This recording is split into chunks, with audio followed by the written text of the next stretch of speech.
Uncle, I bring good news. The Field Marshal has agreed to your plan. Ha! Of course he has. I didn't doubt you for a moment, dear boy. Rutherford is accompanying him back to your manor in Port Isolde as we speak. They will await your return there. As will one other. One other? Who, exactly? Lord Havel was concerned that even if he could get the realm's armies to agree to an accord, he might not be as successful in convincing those with political power. He asked if I might have a solution, and I suggested a certain Imperial Lord Magistrate turned Liberator. One of your co-conspirators? Master Quinton would probably call me one of his, but yes. Another outlaw, then. Just the thing we need to put these rotten politicos in their places. Good thinking, Clive. I'm glad you approve. The more the merrier, eh? Uncle, assuming Havel and Quinton can solve our problem with the armies, you still haven't mentioned how we might manage the grain shortages. Oh, don't you worry, my boy. The 7 high houses will be seeing to that. They have all agreed to make the most generous of donations. Oh, of course, it did take a little persuasion, but luckily I had some unexpected help. From who? Why, you, my boy. Rumor has it that you rescued the Lady Ariane's head steward Rockford from a horde of bloodthirsty bandits. It was more of a handful. Well, the old battle-axe was so pleased. She had a shipload of talents delivered to my private docks by the next new moon. And when the other houses saw the parsimonious old crone's purse strings finally loosen, they as good as tripped over themselves in the rush to follow suit. I'm happy to hear it. Now, I must be getting back to the manor. Join us there at your earliest convenience, would you? Of course, Uncle.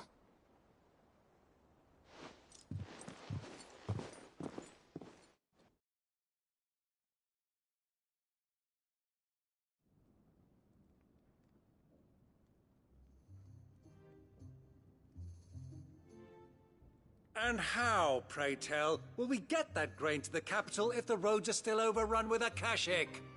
You'll find another bloody road. I only have so many men, and I'm not about to send them headlong into an ether flood. That is, unless you'd have them turn as well. Well, I'd certainly eat less. Says the man with a belly bigger than a band of curls. My soldiers actually need their rations. Without any food to keep them going, they'll be dead even before you've sent them on your fool's errand. If I may, gentlemen, perhaps I might suggest an alternative approach. Though supply routes are indeed disrupted, there is no shortage of ships. Indeed, they bob away in every bay from here to Randalar, awaiting a safe haven. Allow them to make port and fill their bellies full of grain. And once those who crowd the cities are fed, ferry the displaced back to the countryside to work the fallow fields. But I'm sure that you wish to continue your discussion. Forgive the interruption. 2 such firm friends as yourselves need no help from the likes of me. Rutherford spoke fondly of the great bond between you. Us? Friends? I can't stand the man! Clive, I'm beginning to question the quality of the company you keep. And what kind of company were you expecting him to keep? The man's a criminal! Criminal? How dare you? You are not fit to breathe the same air as this fine, upstanding young gentleman. Upstanding? He calls himself Sid the Bloody Outlaw! Once more onto the breach.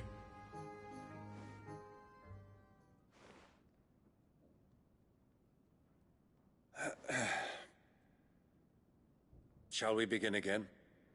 What we seek here is not to create a new nation, nor to claim the thrones of those that already exist. We wish simply to bring stability to the realm that mankind might weather the current storm. And to do that, we must convince those in power, the generals, the statesmen, the nobles, that our cause is just.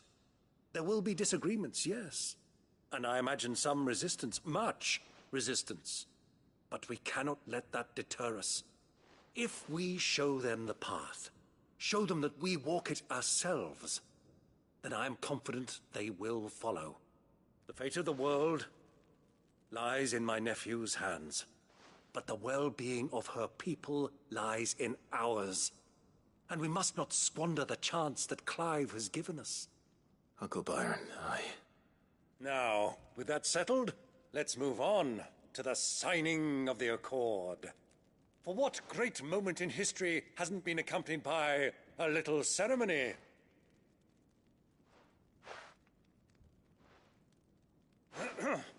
Citizens of Valisthea, I present to you the Triunity. Rutherford, Mike Will.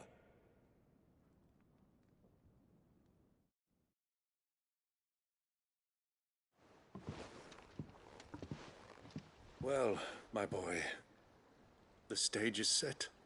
that it is. This is the role you were born for. Now I ask only that you trust in the talents of your supporting cast. We shall play our parts to the best of our abilities, that you might have the opportunity to shine. The realm needs its Sir Crandall. And there is no better Crandall than you, Clive. I want you to keep this signed accord as proof of our faith in you. I will. Thank you, Uncle.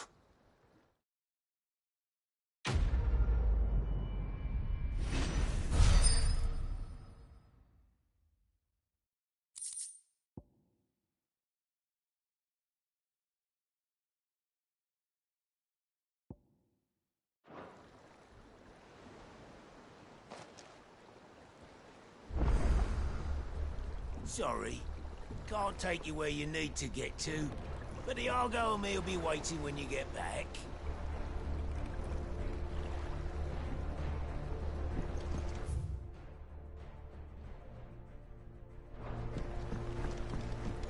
What do you think that thing is? How the hell is Sid gonna do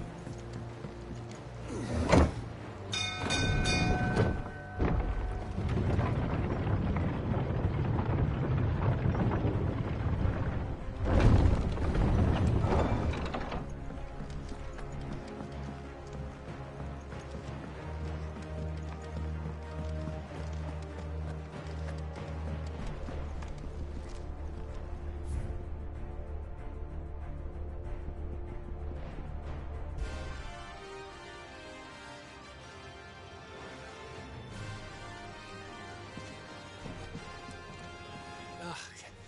You alright? Something troubling you? No more than usual. It's just... Etta's baby will be coming soon, and I wanted to make something for it. I'm sure she'd like that. Back in the north, families would always make gifts when a bairn was on the way. Yeah, let the little tykes know they were welcome in their new homes, like. So, what's the problem? Well, the problem is that Etta's due any day now, and I don't know if I'll be ready in time. Is there anything I can do to help? You know, there just might be. All right then. What exactly are we making? A good luck charm. But not just any good luck charm. Not just any.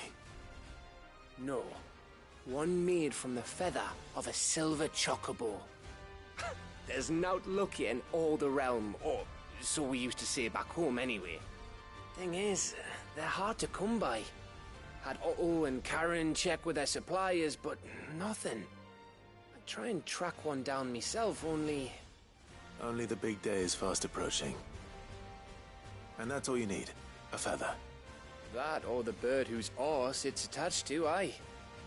I was gonna start by asking around with traveling traders plying the northern borders. Well, there's no shortage of those passing through Martha's. I think I might make that my first port of call. I'll let you know if I find anything. You're a good friend, Clive. I won't forget this.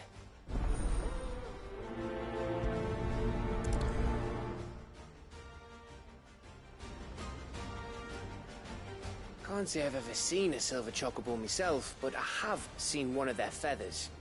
Look just like a normal one, only silver, obviously. Well, grey.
It's usually me making demands of Harpocrates. I wonder what this is about.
If Joshua's worried about Jill, I should go and speak with him.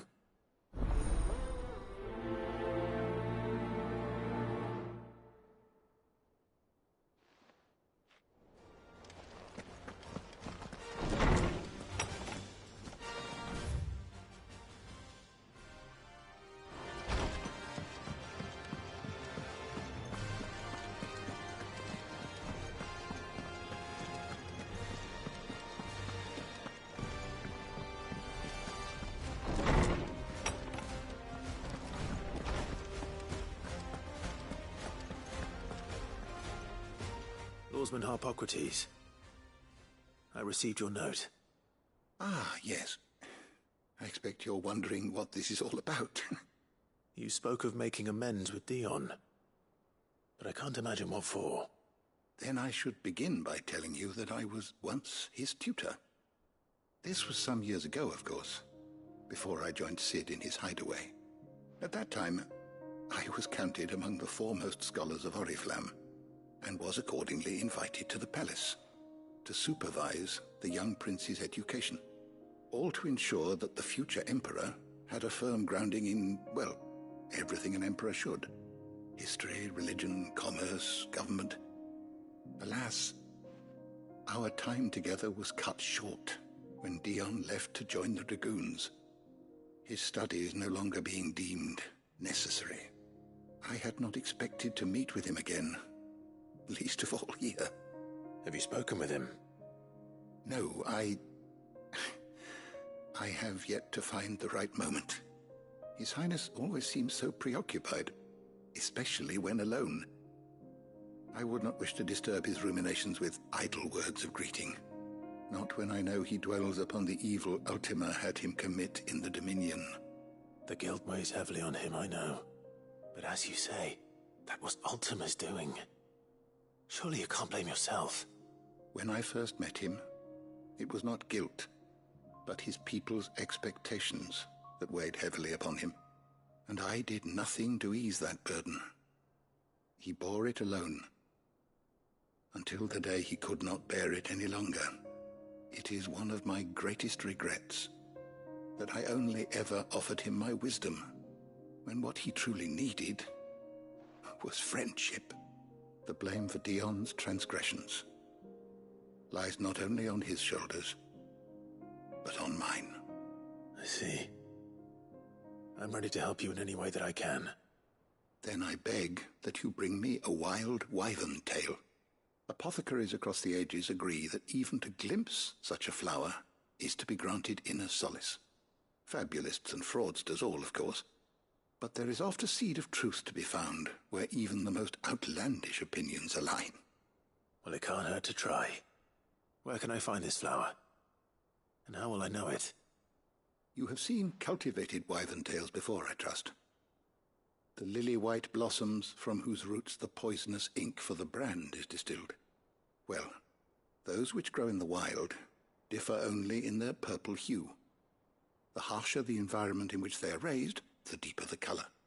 There is a waterfall in Rickmal's Roost across the strait, where the flowers once grew in abundance. Whether they still survive there, I know not.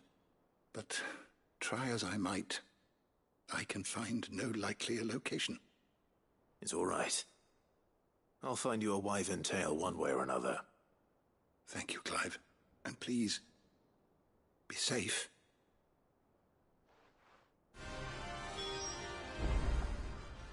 Good morrow to you, my friend. Despite scouring the shelves, I have found only one reliable reference to a place where wild wyvern tails are known to have grown. But it is in Waloed, by a waterfall near Rickmal's Roost, as I told you. I dare not ask that you undertake such a long and perilous journey on my account, of course, but were you to find yourself in the area? I have compiled some new entries, if you would like to see them. What subject shall we consider today?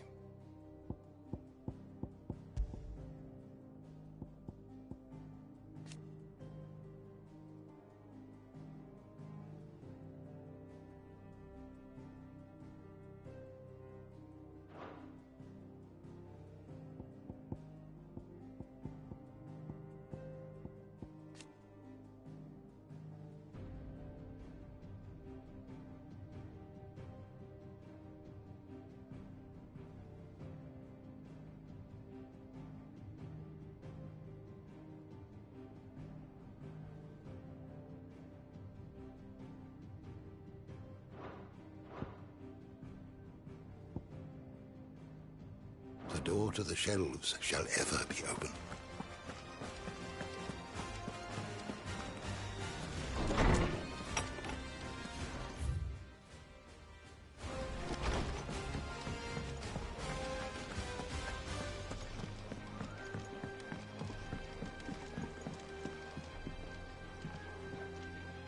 Joshua, I read your message. You're right. Jill is different. I don't think I'd realized how different, but since we returned from Drake's Spine, I've felt it more and more. I suppose it's not hard to imagine why. She doesn't think she belongs anymore. And that's why we need to remind her she is still one of us. And to let her know that we still need her, now more than ever. That you still need her. But how to do that? When last we were truly close, we were but children. Of course. Do you remember the time we accompanied Father on his annual tour of the Duchy? And Jill and I broke from the procession to ride up Man's Hill. To see the snow daisies, I remember. It was the first time Father had allowed us to join him. And when he realized you were missing, he had the entire retinue down to the pot boys combing the countryside. In the rain.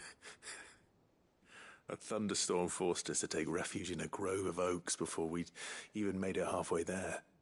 It was the Lord Commander who finally found us, and needless to say, he was none too pleased. Then it seems you and Jill have unfinished business. What do you say? Man's Hill. It's not that far. Oh, true. Though I suspect it is also much changed. Little in southern Rosaria remains as it was when we were children. You're saying I should go and scout the area for bandits? I'm saying we should first go and see if there are actually still any snow daisies left. What would you do without me, Clive?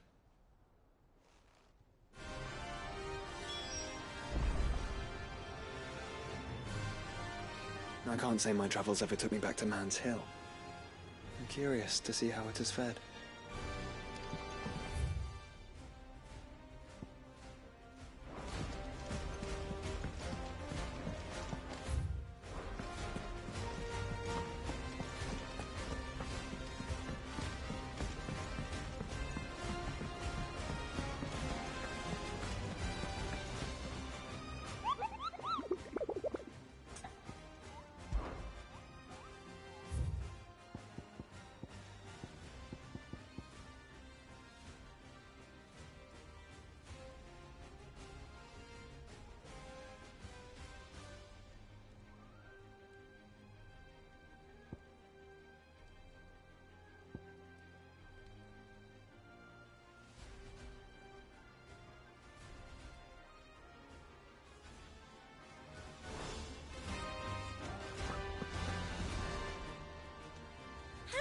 help you today, Clive? Is everything we've received and everything promised? Here you are.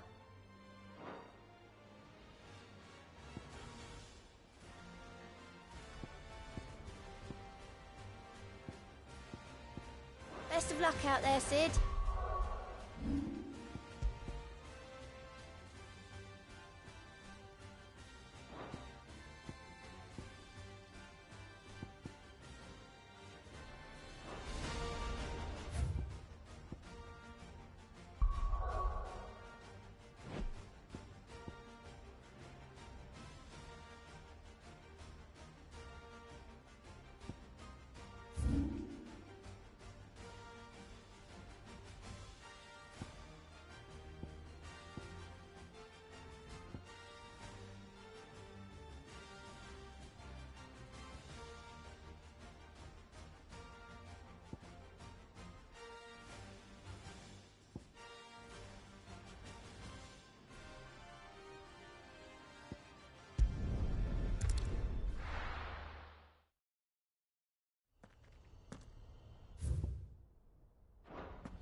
Be safe.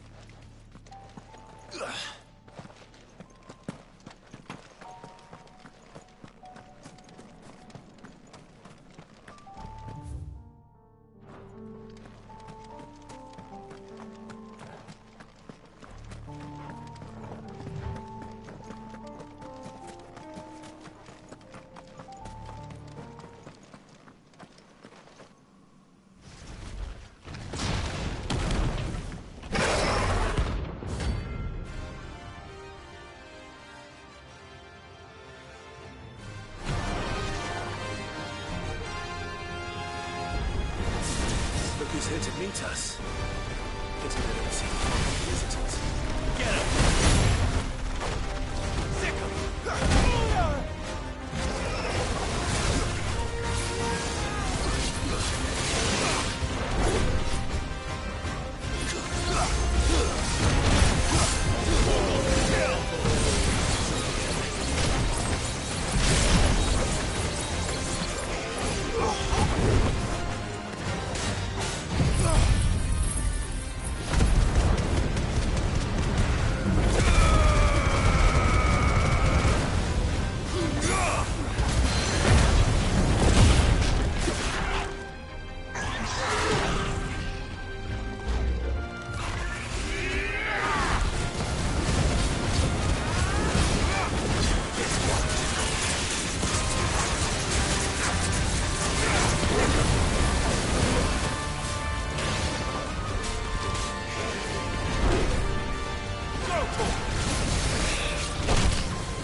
Sickle! This one! Nice try.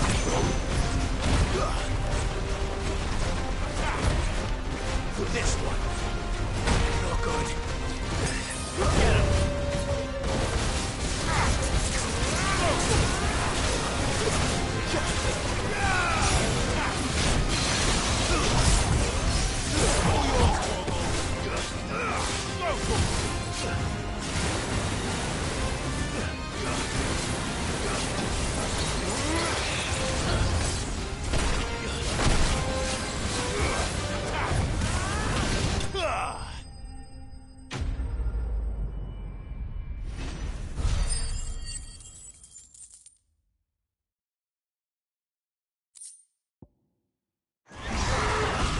I've had warmer welcomes.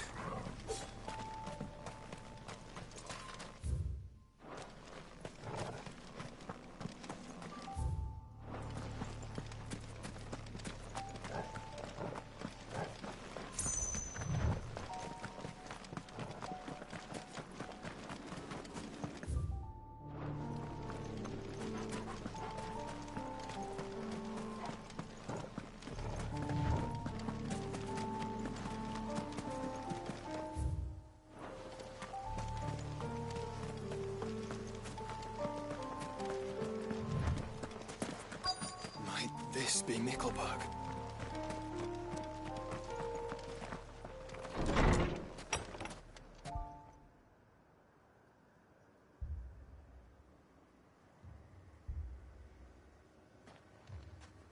These people aren't turned. And the village seems safe enough at least.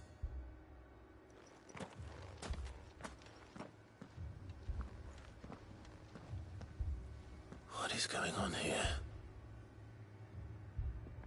Ah. Did you, too, heed the call? Heed the call? No, I came here looking for someone. To be honest, I wasn't sure I'd find him here. Let alone all of you. Is that so? What are you doing here? Is this where you live? It is my home. The others, they heeded the call. You keep saying that. What do you mean? They came here to perform the rite, just as King Barnabas instructed. This village is their altar, where they shall cast their souls upon the gentle waters and give themselves to the Lord. Give themselves? Oh, Lord, cleanse us of our sins. Let us be reborn in your loving arms. Free us from the torment of this mortal realm. They want to be saved. Forgive me, but did another foreigner like me come here? He was probably wearing a cowl. You mean the traveler from Storm? Yes. He's staying at my house, toward the rear of the village. Thank you. If you don't mind, I'll go and greet him. They seek the same salvation Barnabas did. Bring us salvation. At least the third chair still lives. Let's go and find him. Let us be made pure.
Excuse me.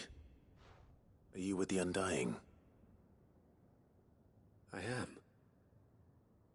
And so it would appear, are you? Lord Rosfield, if I am not mistaken. That's right. And you must be the third chair. I am. Cyril was worried for your safety.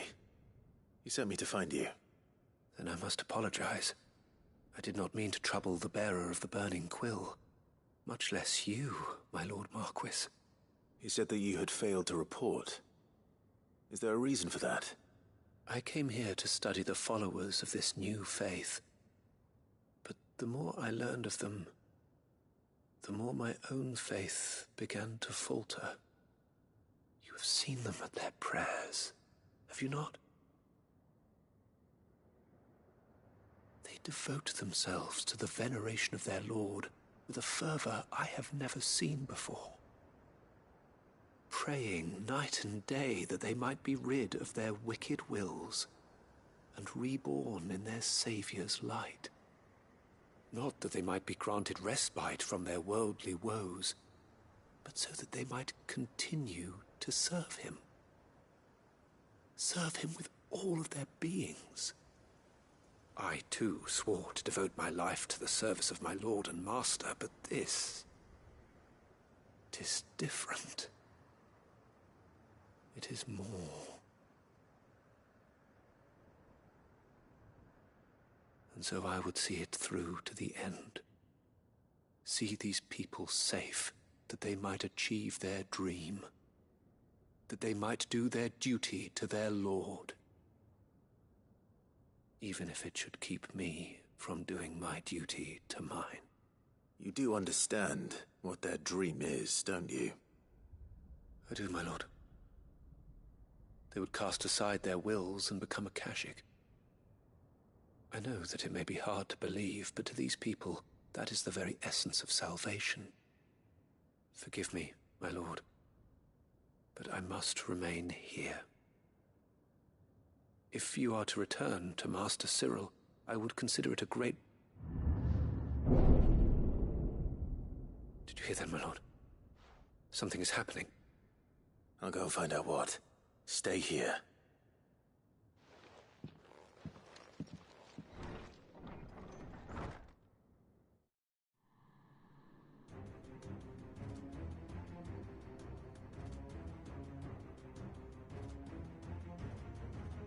Beneath the flood.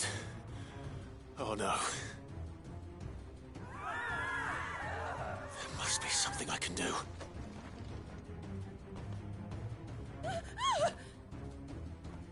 Echoes as well. Found her. Ready, brother? Ready. Yes.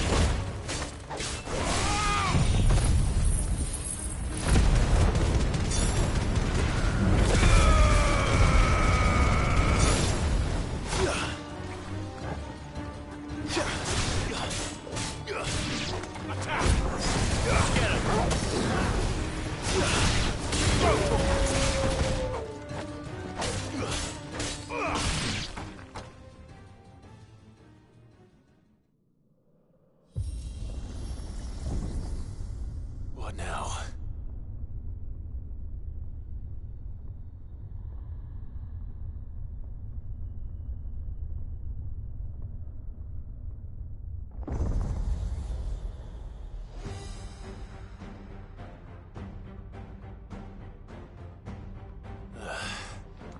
We meet again. I've killed your kind before. Get him! Nice try.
it!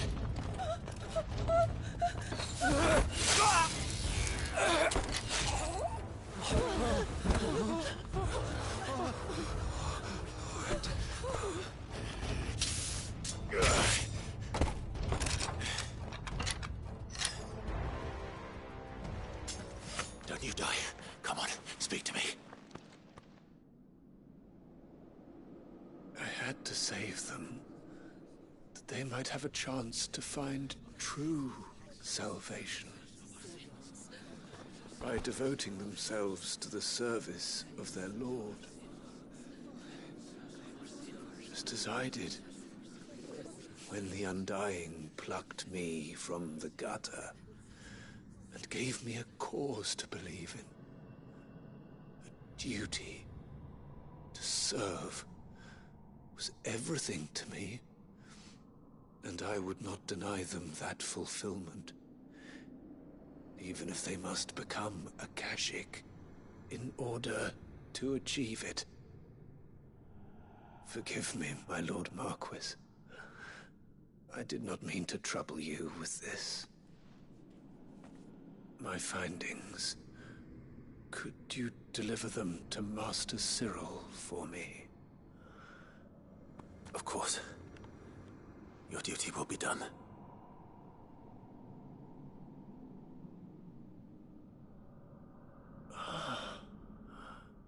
Look, my lord.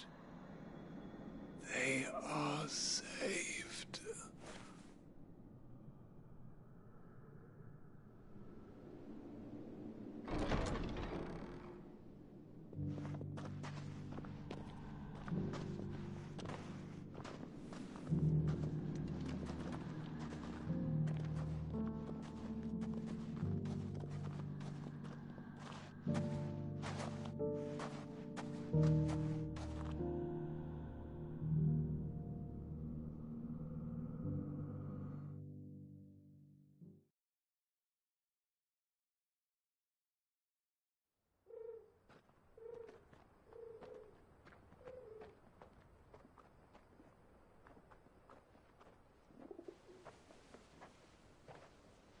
They are saved.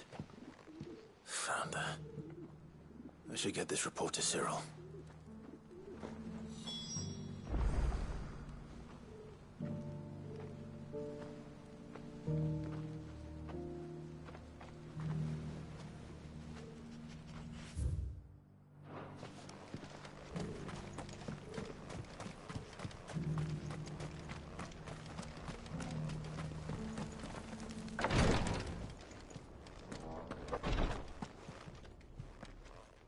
My Lord Marquis, welcome back. I am glad to see you hale and whole. I met with your third chair, Cyril. He bade me deliver his findings to you.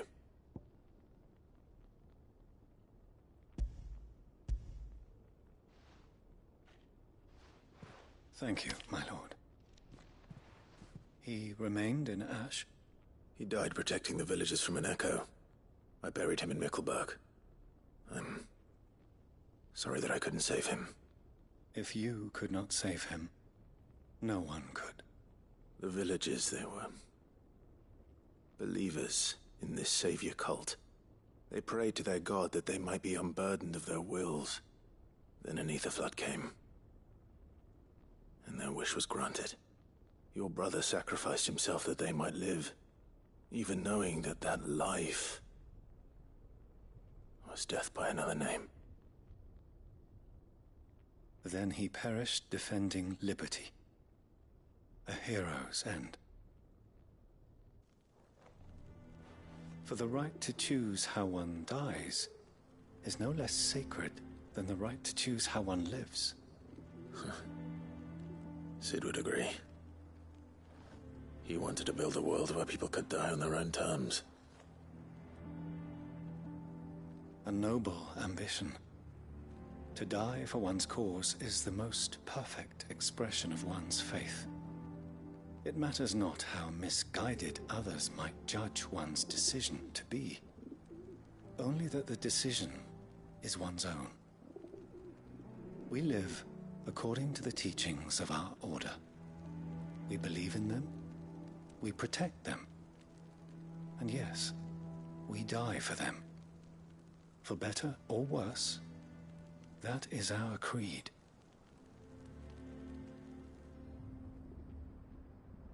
But he didn't die for your creed. He died to save them. And you still believe that what he did was right? I believe that he believed it was. We of the Undying are not slaves, but willing servants. And this was his will, the ultimate expression of it. All right. I'd like to know this man's name, Cyril. To know the names of all the Undying who've fallen in the line of duty. They died serving my house. It's only right that I remember them. That is my duty. Of course. I shall fetch the Book of Martyrs at once. My lord, it has been, and shall ever be, the greatest honor of my life to serve House Rosfield. Though our duties may differ, yours is no less important. I pray with all my heart for your success. And were they here, I have no doubt but that every one of my fallen brothers and sisters would feel the same.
This is the place, but... I'm sorry, Clive.